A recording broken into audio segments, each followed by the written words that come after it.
Lazarus Group just burned a Windows Zero-Day to plant a brand new backdoor inside defense and aerospace firms across 4 different continents.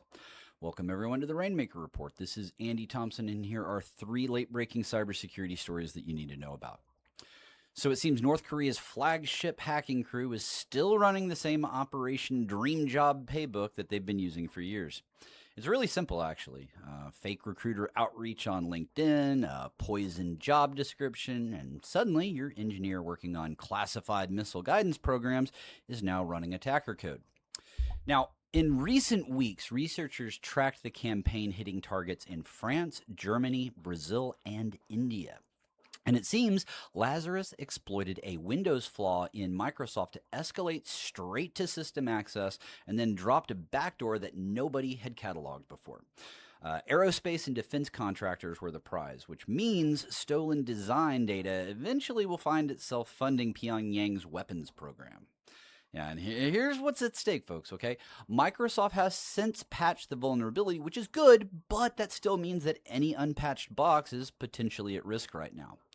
So, your homework, I guess, is push the latest Windows update, hunt for all the TTP indicators, and tell your engineers that recruiters offering dream salaries over PDFs, really, it's the oldest trick in the book. You know all those news stories out there blaming malicious light LLM packages for compromising 2,500 different organizations? Well, the folks in the attribution department got this one wrong, folks. The actual culprit is Trivy. It's an open source vulnerability scanner from Aqua Security. Here's the correction, okay? Researchers originally pinned the compromise on typo-squatted light LLM packages on PyPy. But it seems that more than 95% of the affected companies were exposed before those malicious packages were even published. Yeah, it turns out that the real vector was Trivy's plugin system, which was pulling code from GitHub repositories without verifying the integrity of the package. So, because of this weak input validation, the attackers who controlled one of those upstream repos could push code that ran inside any environment with the affected plugin. Yeah, it turns out that the thing that's in charge of protecting you from getting hacked ended up being the initial vector in. As of now, Aqua has validated that this is legitimate. They have patched the issue. So if you do run Trivy, update it now and audit every plugin source that you've pulled. Because let's think about this for a second, folks, okay? The vulnerability scanner, the tool that's auditing everything else, was the initial vector in. And that's the real problem that we see with a lot of security tooling. It almost always runs with elevated permissions across your network, your build pipeline, everything. And I cannot tell you how many times that I personally have piggybacked on security tools like vulnerability scanners to snag a hash and then pivot all over a network.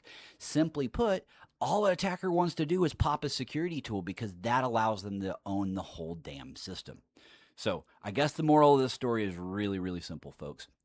Even the tools that are supposed to protect you can still present significant risk. So rotate your credentials.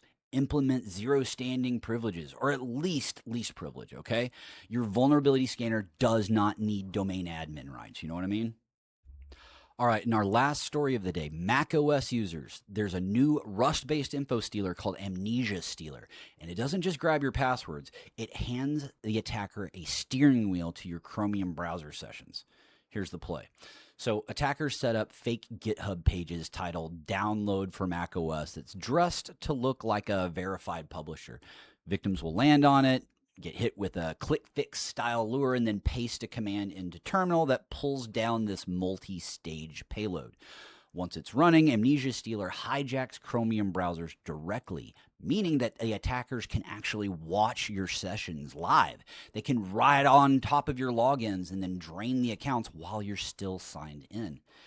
And the stake is really simple here because every SaaS tool, every bank tab, every crypto exchange you have is really fair game in the browser because session cookies, well, they bypass MFA entirely, okay? Your attacker doesn't need a username or a password or MFA if they're already inside the tab.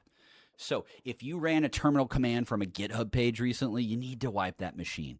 Rotate every credential from a clean device, and honestly, stop trusting the verified publisher badge. You're smarter than that, okay? Don't take their word for it. verify.